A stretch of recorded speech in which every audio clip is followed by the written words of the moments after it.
রাজ্যের প্রাক্তন মন্ত্রী এবং উদ্বাস্তু আন্দোলনের নেতা প্রশান্ত সুর তার 104তম জন্মদিন উপলক্ষে সিপিআইএম টালিগঞ্জ 2 এরিয়া কমিটি এই স্বেচ্ছায় রক্তদানের আয়োজন করে এবং আমরা পেয়ে গেছি আমাদের মধ্যে রয়েছে সিপিআইএম কলকাতা জেলা কমিটির সম্পাদক কল্লোলবাবু। আপনার কাছে প্রশ্ন থাকবে, নেতাজি নগরের মানুষরা বলেন প্রশান্ত সুরের মতো মানুষরা অঞ্চলটাকে স্থিতি দিতে অঞ্চলের উন্নয়ন দিকে নজর দিয়েছিলেন, তাদের কাছে রাজনীতির এটা ছিল অর্থ, নেতাজি নগরের মানুষরা বলেন।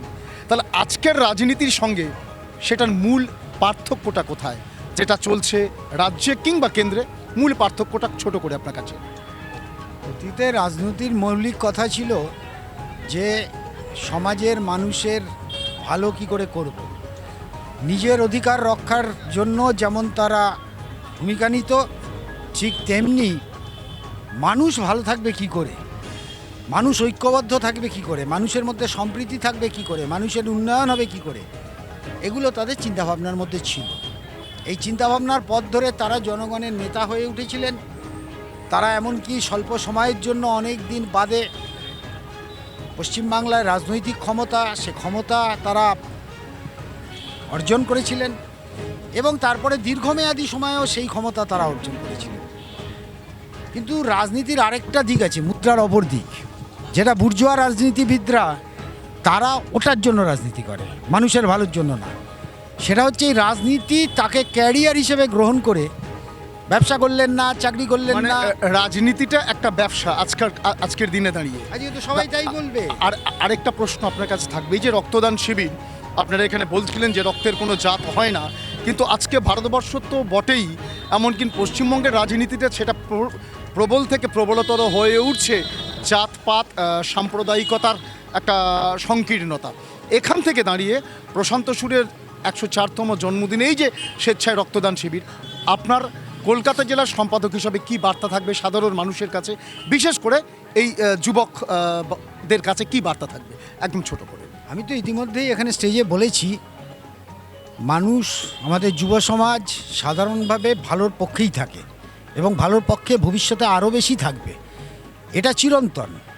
কিছু সময়ের জন্য এই ভারতের মধ্যে কিছু বিষ ঢেলে দেওয়া হয়, বিষ ঢেলে দিলে সেই বিষ ছড়িয়ে যায়। সেই বিষ ছড়িয়ে দেওয়ার কাজটা এদেশে সংখ্যাগরিষ্ঠ সাম্প্রদায়িকতা বাদকে নিয়ে যারা কথা বলেছে তারা করেছে, সংখ্যালঘিষ্ঠ মৌলবাদ সাম্প্রদায়িকতা মাইনরিটি কমিউনালিজম তারাও করেছে। তার বিরুদ্ধে আমাদের অবস্থান, যুব সমাজের অবস্থান, গণতান্ত্রিক মানুষের অবস্থান ধারাবাহিকভাবে রয়েছে বলে তারা একা সব কিছু ঠিক করে ফেলতে পারবে এটা হয় না। কিন্তু কখনো কখনো তারা সেই জমি দখল করে, সেই জমির বিরুদ্ধে সংগ্রাম করতে হয়, কষ্টসাধ্য সংগ্রাম। সেই সংগ্রামের দ্বার প্রান্তে সারা ভারতে আমরা এখন দাঁড়িয়ে আছি। আজকের দিনের দাঁড়িয়ে, এই মুহূর্তে দাঁড়িয়ে পশ্চিমবঙ্গে আপনাদের কি করণীয়, আপনারা কি করতে চাইছেন?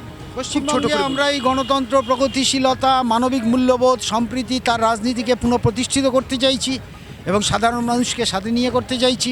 যারা এটাকে বিনষ্ট করছে তাদের কি নির্বাচনে কি অন্য কাজে তাদের বাধা দান করতে চাইছি এবং তাদের পরাজিত করতে চাইছি। রাজ্যের প্রাক্তন মন্ত্রী প্রশান্ত সুর তাঁর 104তম জন্মদিন, সেই জন্মদিন উদযাপন করছে ভারতের কমিউনিস্ট পার্টি মার্ক্সবাদী টালিগঞ্জ 2 এরিয়া কমিটি স্বেচ্ছায় রক্তদানের মাধ্যমে। একেবারে যুবকদের ঢল পড়েছে এটা তো বলাই যায়। কলকাতা জেলার সম্পাদক সিপিআইএম কল্লোল মজুমদার স্পষ্টভাবে জানালেন যে এই যে সংকীর্ণতা, জাতপাতের সংকীর্ণ রাজনীতি যেটা পশ্চিমবঙ্গেও স্পর্ধিত আভাস দেখা যাচ্ছে, তার বিরুদ্ধে লড়াইকে এই রক্তদান শিবির একটা অন্য বার্তা দেবে। রাজ্যের প্রাক্তন মন্ত্রী প্রশান্ত সুরের 104তম জন্মদিন, সেই জন্মদিন উপলক্ষে সিপিআইএমের পক্ষ থেকে নেতাজি নগর নারকেল বাগানে স্বেচ্ছায় রক্তদান শিবির। তবে এখানকার নেতৃত্ব জয় বসুকে পেয়ে গেছি। প্রশান্ত সুরা যে আন্দোলন করে এই নগর গড়ে তুলেছিলেন বলে আপনারা বলেন, আজকের প্রজন্মের কাছে সেটা আপনারা কিভাবে পৌঁছে দিতে চান?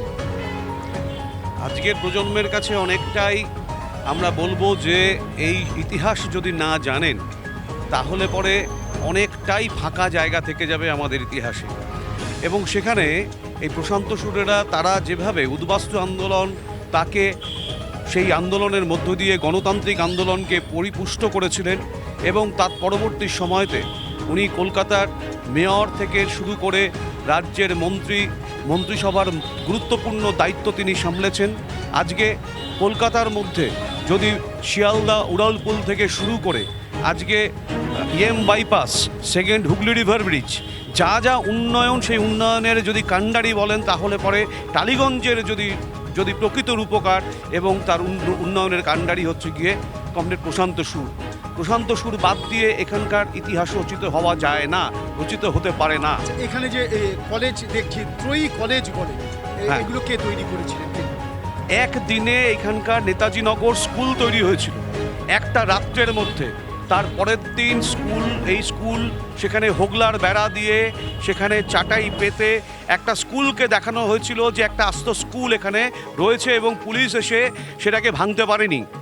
তখন সেটা 144 জারি করা হয় এবং সেই জন্য ওই যে আছে স্ট্যাটাসকো মেনটেন করতে হবে এবং সেই নেতাজি নগর স্কুল সেই থেকে শুরু হলো এবং তারপর সেই নেতাজি নগর স্কুল থেকেই নেতাজি নগর কলেজ ত্রয়ীর জন্ম। সেই কলেজ ত্রয়ী প্রথমে নাইট কলেজ এবং তারপরে ডে এবং মর্নিং কলেজ তৈরি করেন প্রশান্ত সুর। একদিনে তারও অ্যাফিলিয়েশন নিয়ে এসেছিলেন সেই সময়তে কলকাতা বিশ্ববিদ্যালয়ের যে ভাইস চ্যান্সেলর, তার কাছ থেকে সই করিয়ে তার অবসরের কর্মজীবনের শেষ দিনে সেখানে প্রয়াত প্রশান্ত সুর তিনি তার সেই অ্যাফিলিয়েশনকে নিয়ে এসেছিলেন কলেজের এবং তার মধ্য থেকে আমরা আজকে সেই সুফলকে ভোগ করছি। ফলে এটা আমাদের শেকড়ের লড়াই এবং এই শেকড় উচ্ছিষ্ট সমস্ত মানুষগুলো তারা বিভিন্ন শেকড়ের এই যন্ত্রণা নিয়ে তারা এখানে এসেছে, তারা এখানে বসতি করেছে। উদ্বাস্তু আন্দোলনের মধ্য দিয়ে তারা তাদের শিক্ষার পরিমণ্ডলকে তৈরি করেছেন, সাংস্কৃতিক পরিমণ্ডলকে তৈরি করেছেন। এই সমস্ত কিছু লড়াইয়ের হাতিয়ার হিসেবে কমরেড প্রশান্ত সুর আমাদের সঙ্গে দাঁড়িয়েছেন, উদ্বাস্তু মানুষের সঙ্গে দাঁড়িয়েছেন, এই অঞ্চলকে গড়ে তুলেছেন, নগরকে গড়ে তুলেছেন। আজকের যে নেতাজি নগর দেখছি অন্যরকম চেহারায়, এর মূল কারিগর আপনি বলতে চাইছেন প্রশান্ত সুর? একেবারেই আজকে যে নেতাজি নগর, যে নগরকে আপনারা দেখছেন, সেই নগর তিল তিল করে এমনিতে তো হয়নি। জমিদারের পূর্বপুরুষরা তাদের কাছ থেকে বিভিন্ন শ্রুতিকাব্যের মতো আমরা শুনে এসেছি, আমাদের গায়ে কাটা শিরা দেয় এখনো পর্যন্ত, যে বাড়ি বেঁধেছেন, সেই বাড়িকে আবার ভেঙে দিয়েছেন। জমিদারের লেঠেল বাহিনী এসেছে, পুলিশ বাহিনী এসেছে, সে বাড়ি ভেঙে দিয়েছেন, আবার নতুন করে লড়াইয়ের জন্য তারা প্রস্তুত হয়েছেন, সেই বাড়ি আবার তারা তৈরি করেছেন। এক অভূতপূর্ব মহাকাব্য আমাদের এই অঞ্চলে যারা উদ্বাস্তুরা, তারা এই লড়াইয়ের মধ্য দিয়ে প্রশান্ত সুরকে পাশে পেয়েছিলেন এবং তারা লড়াইয়ের মধ্য দিয়ে পরিচ্ছন্ন পল্লী প্রতিযোগিতা, মানুষের উন্মাদনা, সেই উন্মাদনাকে তৈরি করেছিলেন কমরেড প্রশান্ত সুর এবং প্রত্যেকে তারা তাদের নিজের নগর, নিজেদের তৈরি করা নগরে তারা বসবাস করবেন, নিজেদের তৈরি করা বাড়িতে তারা বসবাস করবেন। এটাই ছিল হচ্ছে গিয়ে লড়াই। স্কোয়াটার্স কলোনি, জবরদখল কলোনি, তারা এসেছিলেন রাজনৈতিক সিদ্ধান্তের কারণে। তারা পূর্ব বাংলা থেকে আমাদের এই বাংলা এসেছিলেন, তারা এমনি আসেননি। ধর্মীয় কোনো বিষয় আজকে এইখানে মাথাচাড়া দিতে পারেনি। তার কারণ হচ্ছে গিয়ে এই বামপন্থীরা, প্রশান্ত সুরেরা তারা নেতৃত্ব দিয়েছিলেন বলে ধর্মীয় সুশ্রুতিতে মানুষে ভেদাভেদ এখানে কাজ করেনি। ফলে উদ্বাস্তু আন্দোলন আমাদের কাছে গণতান্ত্রিক আন্দোলনকে পরবর্তী সময়তে পরিপুষ্ট করেছেন। তার নেতৃত্ব কাণ্ডারি হচ্ছে গিয়ে কমরেড প্রশান্ত সুর।